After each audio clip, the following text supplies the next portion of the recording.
Hello and thank you for joining us. I'm Wilson Stribling. Welcome to another edition of At Issue, where we discuss and debate the critical issues facing the state of Mississippi and how these issues impact you. At issue tonight, it appears the train is slowing down considerably when it comes to changing the state's education funding formula.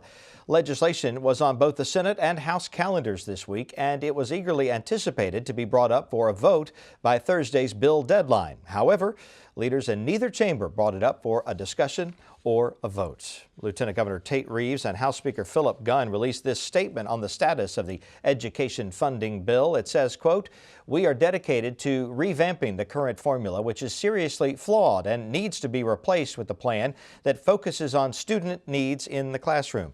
Superintendents and school business officers complain about the significant variability in dollars from year to year. Therefore, we agree that any change should limit any appreciable impact on school districts for the 2017-2018 school year." The statement goes on to say, despite not passing the bill before this week's deadline, does not deter from the focus of the overall goal.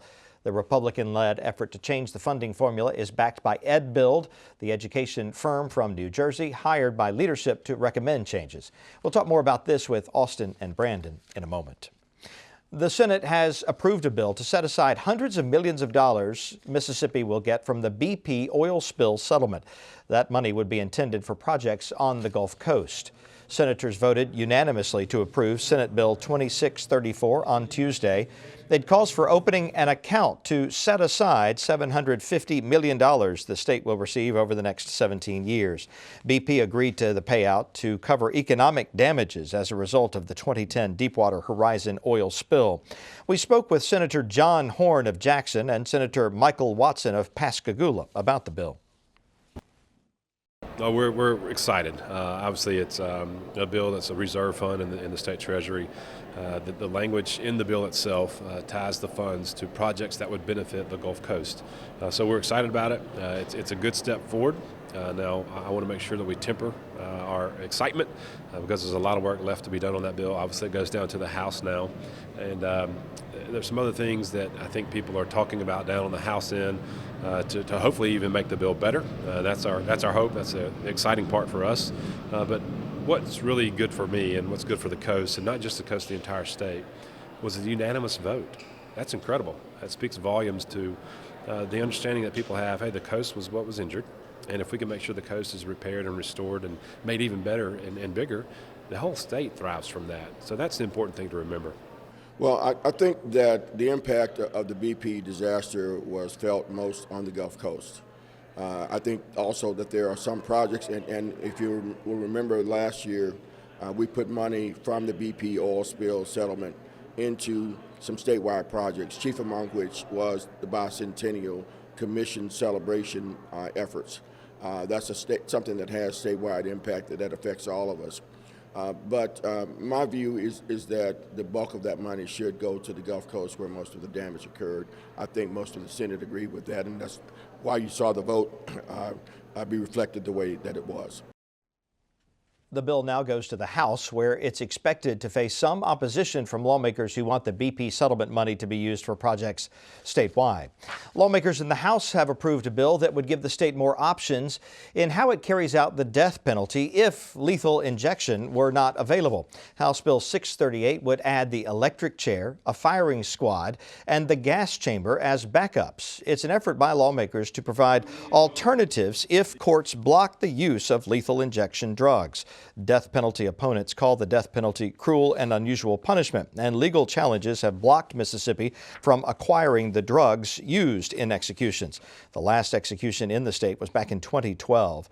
The bill ignited lengthy debate over the death penalty. And by adding the option of having a firing squad, do you think that shows mercy towards an accused? Gentlemen, I think it gives us some legal options that we don't have right now to make sure that in the rare case that someone is sentenced to death, that option is available to be carried out. Mm-hmm. And do you not believe or agree with me that a firing squad is archaic, regardless of where it's being used in another state? Well, gentlemen, regardless of how I feel about it, the reality is the state of Mississippi has chosen what I consider to be a very humane method, which is lethal injection. And these folks, these liberal left-wing radicals are suing the state to even stop that. Their goal isn't to pick the proper method. Their goal is to stop the death penalty. So I think it's a method that's used in other states, and God forbid, should a court say we can't use lethal injection or gas, then that would be another option here. But hopefully it won't come to that, gentlemen. Aren't there other options on the table to use? Yeah, there are. We've got 4 of them here. Excluding the 4 that you have listed on this bill, gentlemen. Are there other options, I'm asking? Gentlemen, this bill comes to us with the support of the governor of the state of Mississippi and also the Attorney General of the state of Mississippi.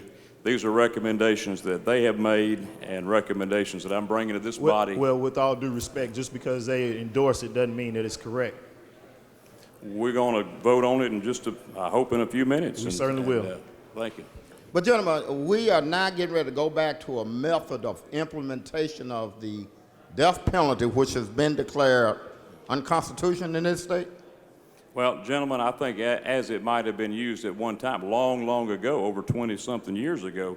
But gentlemen, as you know, the technologies today are much more advanced, and I'm told that this can be done very humanely without those types of problems. But today, as you will not discuss this legislation, you cannot tell me time frames of, on either one of these methods, that it would cause an individual to die.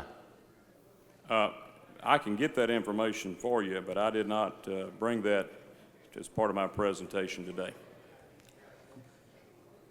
Thank you, gentlemen. Oh, let me ask you, did you consider in one of the methods allowing the victim to just come and cut the accused and convict head off, or otherwise get involved with the execution? Did you consider that? Could you restate that? I'm sorry, I didn't. Did you consider putting another option in this bill to allow the victim to kill the accused and the convict? No, we didn't consider that, gentlemen. We did not. Is there anyone on death row that is not there for murder? They all are murderers. They are all capital murder. murder, yeah. Can you tell me, gentlemen, how long it took their victims to pass away? That's a good question. I don't have that information either, gentlemen. I thank you for that. Okay, thank you, gentlemen. The death penalty bill now heads to the Senate for approval. Another bill in the House sparked heated debate over race. It started when the Back the Badge bill went to the House floor. House Bill 645 would triple the penalties for those who harm police officers, firefighters, or emergency medical responders. The chairman of the House Judiciary B Committee, Republican Representative Andy Gibson of Rankin County, says men and women in uniform should be protected because they have become targets. But many African-American House members say the real issue is law enforcement killing or injuring unarmed citizens in the black community. Here's some of the debate on the Back the Badge bill in the House. Ladies and gentlemen, we all know and have heard over the past year about the murders that have occurred of African Americans at the hands of police officers. We all understand the value that police officers and firefighters and EMTs are to our lives. We all stand and applaud them when they are unjustly accused and unjustly attacked. This Back the Badge bill, yes, I understand it. We all back the badge. We all stand with these individuals and what they do daily. But as an African American male, and understanding what this bill does and where we are now today from where we were in the past as far as being racially profiled. To my Caucasian brothers and sisters in the audience, I know you've never been racially profiled. So it's with mixed emotions when we come here and we say to you, especially when you're not people of color like us, when we say to you, we have heard from our families. We have heard from our friends about what has happened in Mississippi. And this is why we're here to say to you, we want to protect all lives, not just the Blue Lives, but make sure the Blue Lives are not being aggressive and harmful to take the lives of innocent citizens, whether they are black, white, red, green, whatever color. We just want to protect all lives. And I wish we had something, as I asked the gentleman yesterday, that we had something to protect all lives, because all lives matter to me. We all know that we all fall short, and we need to say that there's a lot of work to do to recognize the worth and value of everyone in this state and country. And if anybody says that somebody else is not worth the same value just because of a race, we're all members of the human race. And I'll tell you, you look at our genome, and about 99% of the genes are the same. We just got a few that separate us. Most of them are the same. These gentlemen sitting up here, when they put these badges on and these uniforms on, when I used to do it, we don't see race. We see a human being that is being in distress and needs help. Give you, for instance, we had an apartment complex in the district I ran out of. Fire was showing when we got there, and there was a known 2-year-old kid in there. We went in there and found the little kid. He was hiding in the bathtub with a shower curtain pulled, thinking that would help him. I reached down and picked this child up. As I'm walking out the door, his skin is dripping off. Ladies and gentlemen, when you put a uniform on and a badge on, all you see is another human that's in distress. And I really do believe that where we are today in our society is not from these gentlemen up here. They got a job to do. It's not nobody else, Jackson PD or South Haven PD or whoever the case may be. I think a lot of this stems from the news media putting a twist on it the way they do. Thank you. The Senate passed a similar Back the Badge bill last week. Here are other bills that passed this week. House Bill 967 calls for regulating and taxing daily fantasy sports betting in Mississippi. Betting would be taxed at 8% and would be monitored by the Mississippi Gaming Commission. Senate Bill 2689 calls for campaign finance reform. Lawmakers and other candidates would be prohibited from using campaign money for personal gain. The House passed a similar measure a few weeks ago. Senate Bill 2514 calls for the governor to create a faith-based advisory council. Governor Bryant requested the council in his State of the State address.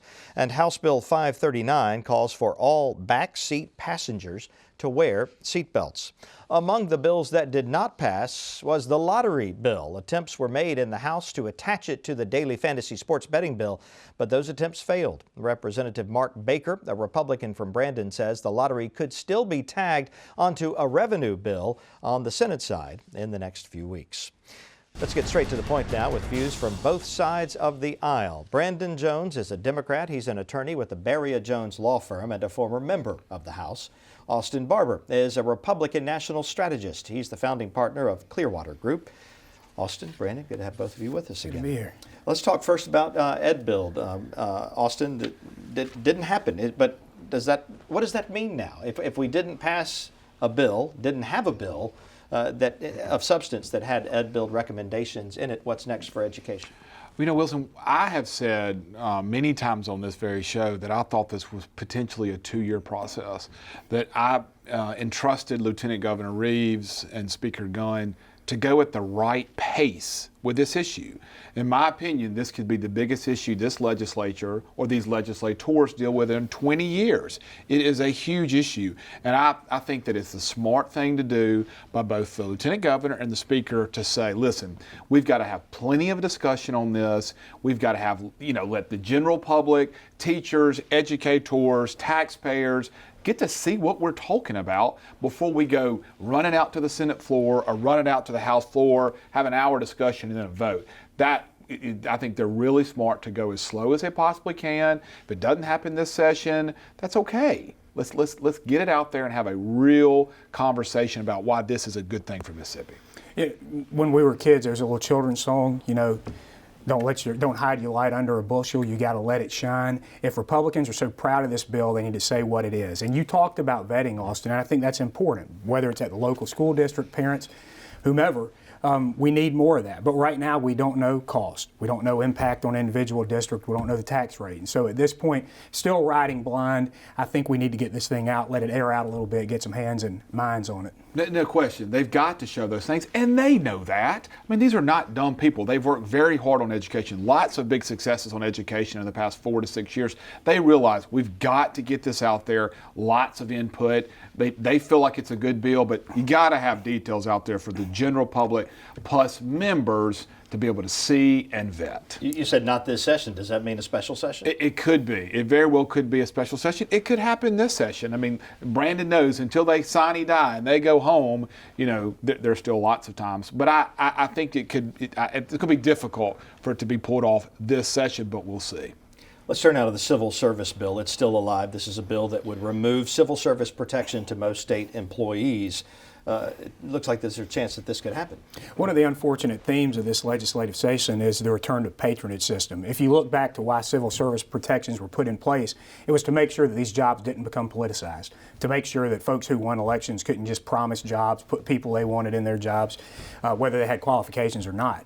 And what we see in this consolidation of power in the governor's office, what we see in the removal of civil service protection, is a return to that patronage system that so long ago was kind of rallied against by voters in the state. I think it's problematic. The other piece of this is the economic reality. John Reed, the chairman of appropriations, says we have to have this flexibility. What that means is we're going to try to fire our way back into the black. We're going to try to lay off some employees to make up some money, see if that helps the economy. So whether you see it as a patronage system, return to that, which I do, or whether you see it as a sign that our economy is really in the ditch, I think either way, not great. Yeah, if we went off what Brandon says, and John Reed did say, look, we have $18 million, we may have a little shortfall here, and if we try to get all $18 million back just by using this and letting people go or not filling positions, that's about only 1.5% total of the number of state employees that we have. Listen, Brandon and I will agree to disagree on this one. I think this is an opportunity by the legislature to give more authority for executive directors and leaders of different agencies to say, let's keep the people that are doing a good job. We've got thousands of state employees who kick butt every day and do a really good job. Sure. We work with them right here on this show. Let's reward those people, find more ways to get them better tools and pay them better. That's sort of my opinion of this. On that same line of thought, the Department of Mental Health could end up being moved more under the governor's purview as part of this. Yeah, I know the Senate passed a bill, I believe yesterday, that only dealt with the Department of Mental Health. It would put the Department of Mental Health under the governor's authority. It would not remove them from civil service, so there's no issues there. And listen, if it works for Medicaid, if it works for the Department of Human Services, if it works for the Highway Patrol, if it works for the Department of Environmental Quality, let's let the governor have the ability to run the mental health, whether it's a Republican governor or a Democrat governor. Let's give them that authority. And then there's accountability to the governor, who he's going to appoint there and who that appointee to run the Department of Mental Health is going to bring to make sure we do a better job with that agency. I'm not at all thrilled with this administration's commitment to mental health. We need to move faster in getting the type of results at the community-based level, and we just haven't done it. But bigger than this is, again, this kind of patronage type of thing where you start to consolidate power. You start to have very few people pulling the strings. It's somewhat troubling. It's a theme of this session, and I think it's something to look out for. And I think the folks who are saying, let's be careful how we do these types of things, are correct. The BP oil spill settlement, this is a big deal. This would create a separate account where money would be set aside from this from the BP oil spill settlement.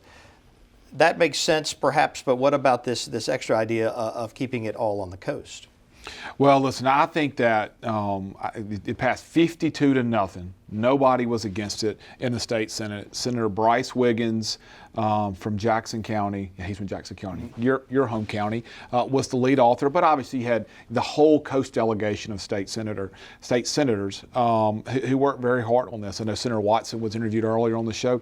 This is a big deal. I think this is a great move by the lieutenant governor, and probably most that deserve the credit are the coast delegation, who said we've got to set aside this funding and make sure it's there to help the people that were impacted most, which are a vast majority on the coast. Whether some small percentage of that goes to projects outside of the coast, we will have to see.